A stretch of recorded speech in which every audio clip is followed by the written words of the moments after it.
سلام، من امیرحسین مرادی ام و اینجا مرادی ترید. خیلی خوش اومدین به قسمت چهارم از جلسه سوم آموزش ارزهای دیجیتال، ترید و بازارهای مالی از صفر. این قسمت دیگر رو ندیدید حتما ببینید، چون کندل شناسی تخصصی داریم با هم بررسی میکنیم. لطفا سابسکرایب کنید و زنگوله رو بزنید و با لایک و کامنتتون از ما حمایت کنید. اگه آماده اید بریم تو دل بازار.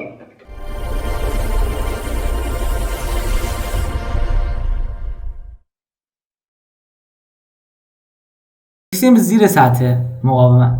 دیدید اونجا اسم دیگه داشت، اینجا باز یک اسم دیگه است. این دوره تخصصی کندل شناسی بچه‌ها. یعنی اگه شما یاد بگیرید 70% مسیر بازار رو رفتید. ببینید زیر سطح مقاومت اسم این کندل عوض میشه ستاره ثاقب، همون ستاره دنباله دار. درسته؟ باید به صورت دقیق اجرا شه، یعنی سایه از پایین بالا اینه نداشته باشه، سایه حتما 2 برابر باشه، سایه پایین نداشته باشه، این سایه حتما باید 2 برابر یا بیشتر. درسته؟ 2 برابر یا بیشتر طول بدنه باشه. بعد اگر این شکلی باشه بهش میگیم کندل هوشمند. اگر زیر سطح مقاومت باشه بهش میگیم ستاره ثاقب. اگر زیر سطح مقاومت بود بهش میگیم ستاره ثاقب. این با کندل قبلی فرق میکنه. اون اگر بالای سطح حمایت بود بهش میگفتن چکش معکوس و حالا که زیر سطح مقاومته بهش میگیم چی؟ ستاره ثاقب. این کندل در انتهای روند صعودی اگر اتفاق بیفته، این روند صعودی داره میره بالا با رنگ سبز، من رسمش کنم ببینید. مثلا ببین وقتی که روند به صورت صعودی داره میره بالا این شکلی صعود داره میکنه دیگه، رنگش سبزه، کندلمون رنگ بازارمون سبزه، داره میره بالا. اگر این در انتهای روند زیر سطح مقاومت اتفاق بیفته نشونه برگشته، یعنی بازار برمیگرده. سایه از بالا نشانه چی بود؟ نشانه فروشنده زیاده. تو این هم چون جزء کندلای مطمئن من نیست، باید شما منتظر کندل تایید بمونید، بعد فروش باز کنید، بعد بزنید آقا این رو بفروشید. باید منتظر کندل قرمز بعدی که فروش باشه بمونید رفقا. نیاز به تایید دارید، همینجوری کندلایی که نیاز به تایید داره. ولی چرا یه چرایی داره؟ چرا نیاز به تایید داره؟ چون زیر سطح مقاومت ما دوست داریم رنگ کندلمون چه رنگی باشه؟ قرمز باشه و ما سبز رنگش دیگه، پس نیاز به تایید داره. پس قدرت سیگنالش برای ما متوسطه، چون نیاز داره به تایید یک. ولی خب چون که فشار زیاده و این زیر سطح مقاومت هم هست، میگیم خب قدرت سیگنالش برای ما متوسطه. ولی کندل بعدی ببینید این دقیقا همون ستاره ثاقب زیر سطح مقاومت، بهش میگیم ستاره ثاقب کندل رو، و حتما باید به صورت دقیق اجرا بشه، یعنی سایه از این ور نداشته باشه، طولش 2 برابر بدنه باشه طول سایه‌اش. به این کندل میگیم کندل هوشمند. اگر زیر سطح مقاومت باشه به اون میگیم ستاره ثاقب.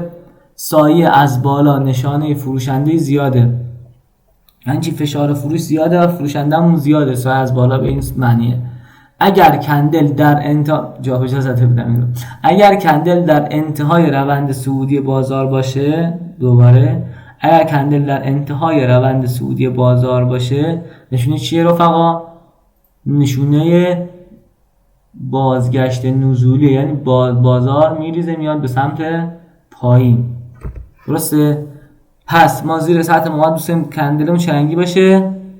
قرمز. این پس قرمز زیر سطح مقاومت هم هست. پس کندل چیه بچه‌ها؟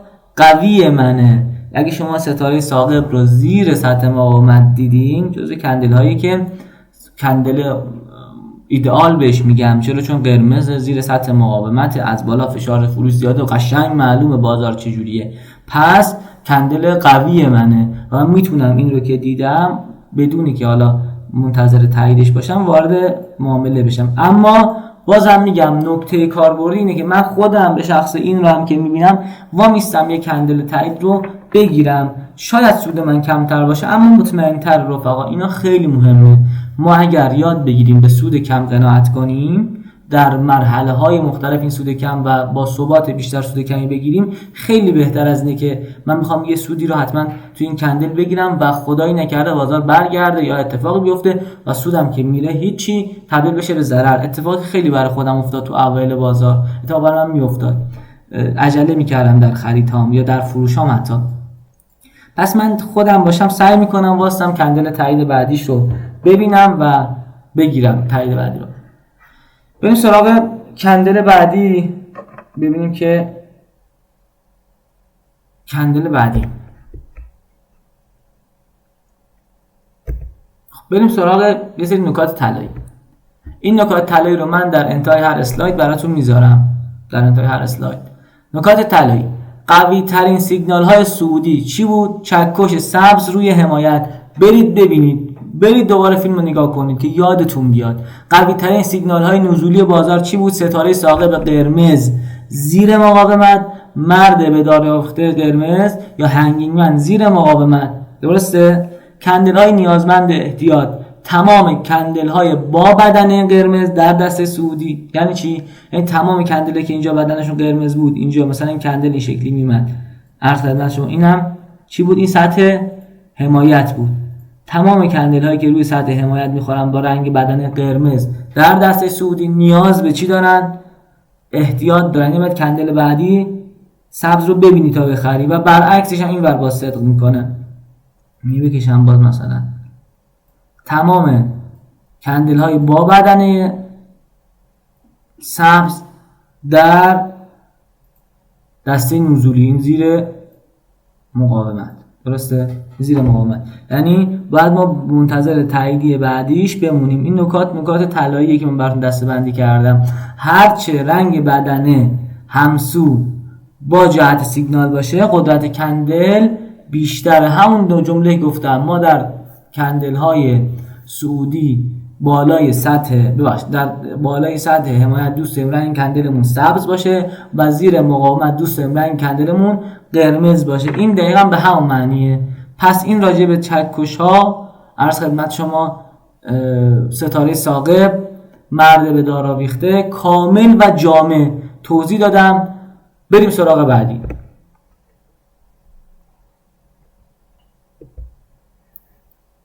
خب ببینید یکی از کندل های پرقدرت بازار و درجه یک بازار بهش میگیم چی؟ مارابوزو کندل ادامه دهنده قدرته. یعنی چی؟ یعنی حالا معنیش هم بهتون میگم، به معنی سر تراشیده در زبان ژاپنیه. ژاپنی سر تراشیده بشه یعنی سایه نداره دیگه، چون یک بدنه بسیار بلند تیکه داره بدون سایه. حالا اگه مثلا سایه خیلی ریزی هم داشت قابل اغماس هست، ولی باز میگم من کندل ایدئال من نیست، من بدون سایه‌اش ایدئال منه. کاری که میکنه چیه؟ تسلط مطلق یک طرفه بازار. یا میگه آقا اگه سبز بود خریدارا دارن بازار رو میبرن، مطلق قوی بازار. اگه قرمز بود فروشنده دارن به یک تکه بازار رو میفروشن و بازار داره نزولی میشه. بریم ببینیم. میگن بولیش مارابوزو، به کندل گاوی صعودی، رنگش سبزه به همین شکل دقیقاً. و کجا اتفاق میفته؟ ببینید ویژگیش رو با هم بررسی کنیم. بدنه سبز بسیار بلند، ببین یه تیکه بدن است، سایه نداره، فاقد سایه. اگه سایه داره مثلا یه سایه خدمتتون بذارید با رنگ سبز، یه سایه خیلی کوچیکی مثلا اینقدر، یه چند سایه‌ای داره مثلا، یا اینقدر مثلا این سایه، یه سایه مثلا اینقدی نداره، ما این نمیگیم دیگه مارابوزو دیگه. درسته؟ مارابوزو کندلی که سایه نداره، یا اگه داره بسیار کوچیک سایه‌اش. نکته بعدی، قیمت از پایین ترین نقطه باز شده. ببینید یعنی چی این جمله که گفتم؟ یعنی اینجا اوپن و لومون یکیه، اینجا کلوز و های اون با هم یکیه. تو پایین ترین قیمت ممکن باز شده، تو بالاترین قیمت ممکن بسته شده.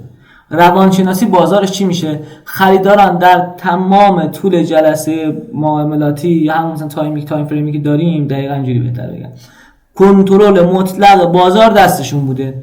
یعنی یه تک داشته بازار میرفته، مثبت بوده. اگر از 1000 تومان بوده تا مثلا 2000 تومان، یه صفر اینجا کم باشه، حتی 2000 تومان مطلق قدرت دست اینا بوده دیگه. بازار یه تیکه داشته میرفته بالا و شرایط بازار بسیار مثبته.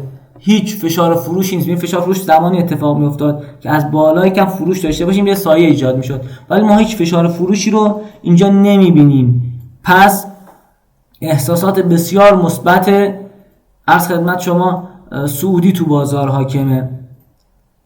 در حالا شرط معاملش خیلی مهمه. این در روند سعودی که خب روند که داره اینجوری میره بالا، این روند سعودی درسته داره این بازار میره بالا. حالا من انواع روندها هم باهاتون کار میکنم در جلسات بعد. روند داره میره بالا. در ادامه روند یعنی چی؟ یعنی قدرت ما تثبیت شده. یعنی ما 5 تا مثلا کندل اینجا یک سبز داریم یا قرمز، اینجا داریم بازی سبز داریم یا قرمز، اینجا زده کندل قرمز، اون زده باز یه سبز ریز دیگه زده، مثلا کندل به درد نخوری زده، مثلا اینو زده مثلا با این سایه این کندل. ولی وقتی که میرسه یه ما رو بزو میزنه یعنی ما قدرتمون تایید شد دیگه، تایید کننده قدرت رونده.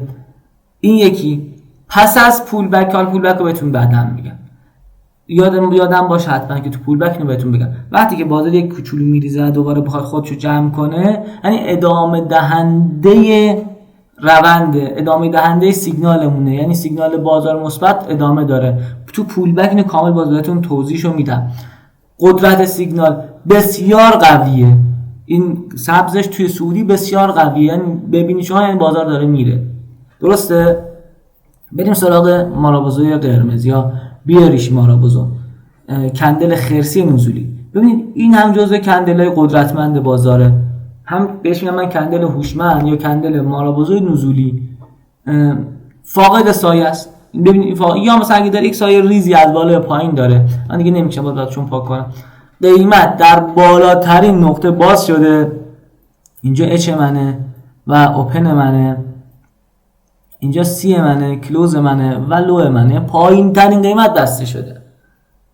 یعنی چی؟ یعنی فروشندگان تو تمام فروشندگان، اینجا خریداران بود اینجا فروشندگانه، تو تمام طول جلسه معاملاتی کنترل مطلق بازار دستشون بوده، هیچ فشار خرید قابل توجه وجود نداشت. یعنی نیومده سایه به در پایین مثلا آقا اینا دارن میخرن، این نداشتیم دیگه. یعنی کلا تیکه بازار دست فروشنده ها بوده، تونتون میفروختن با سهم رو یا ارز رو یا هر چی رو تونتون میفروختنش.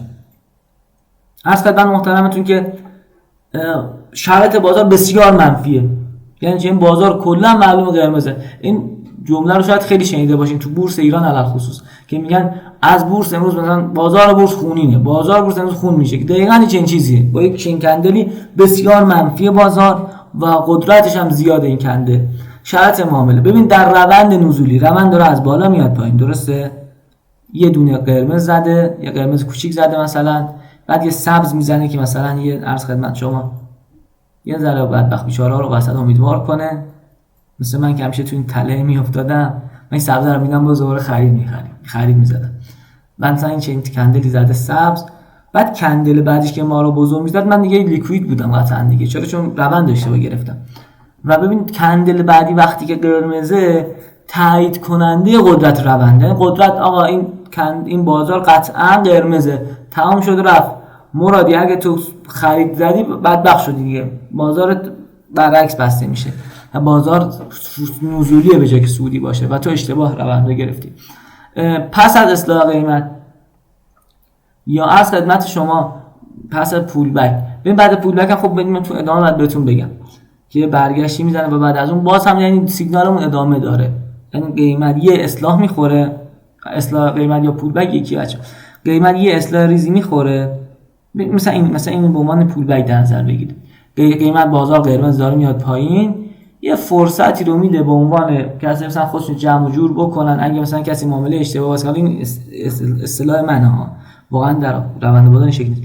فقط یه جوری میگم که الان متوجه شین چون توی نمونه ها و مثالا بهتون میگم مثلا پول بک و اینا رو در جلسات بعدی کامل توضیح میدم. خودش جمع و جور بکنه فلان، وقتی که اینو میزنه تموم، یعنی بازار همون روند نزولی که داشت داره دیگه، تمومه دیگه، قدرتش بسیار قویه قدرت این سیگنال. بچا یه نکات طلاییشو بگم، یه نکته اول بهتون بگم برای که یادتون بمونه، مارابوزوی سبز یا بولیش مارابوزو همون گاو سبز در حقیقت به چه معنیه، چه جوری یعنی یادتون بمونه. یه استادی داشتیم یادش بخیر میگفتش که آقا این شاخ میزنه به قیمت میره بالا، با شاخش قیمت میزنه بره بالا، و یه تیکه هم میره بالا، یه شاخ اون طرف فرار میکنه قیمت میره بالا. بیاریش مارا بزو یا همون خیر مارا بزو خرسی که قرمز است، با پنجه میزنه تو سر قیمت، ما میسه جلوش با پنجه میزنه تو سر قیمت رو به شدت میاره پایین.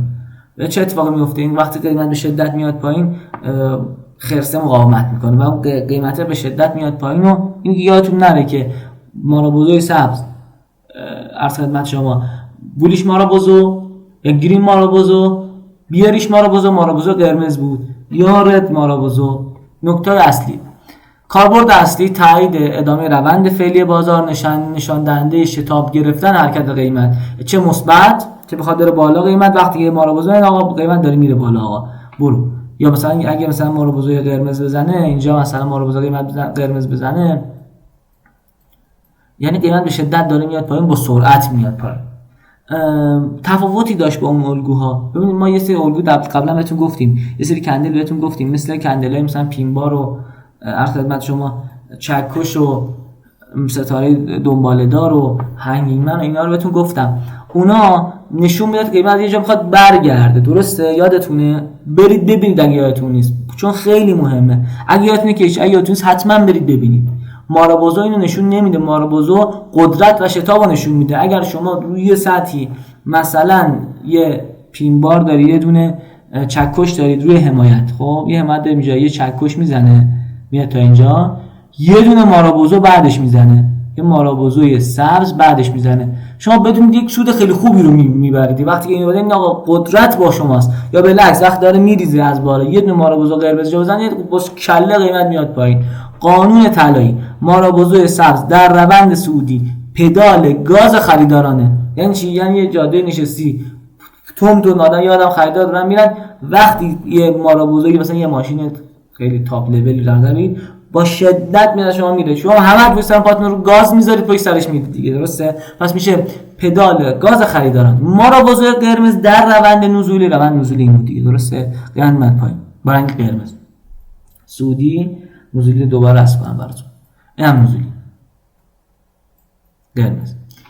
یعنی چی؟ یعنی پاتو گذاشتی رو گاز داری میفری، تون فروشندان صدای زیاد میشن. نکته احتیاط هرگز برخلاف جهت مارا بزو معامله نکنید. اگه این سبز بود شما نیاید مثلا بازار فروش بگیری، این دهنت سرویس میکنه دیگه، چون این قدرت داره میره بالا، نشون میده همه دارن این کارو میکنن. چون خلاف روند بگیری دیگه باختی دیگه بازی رو.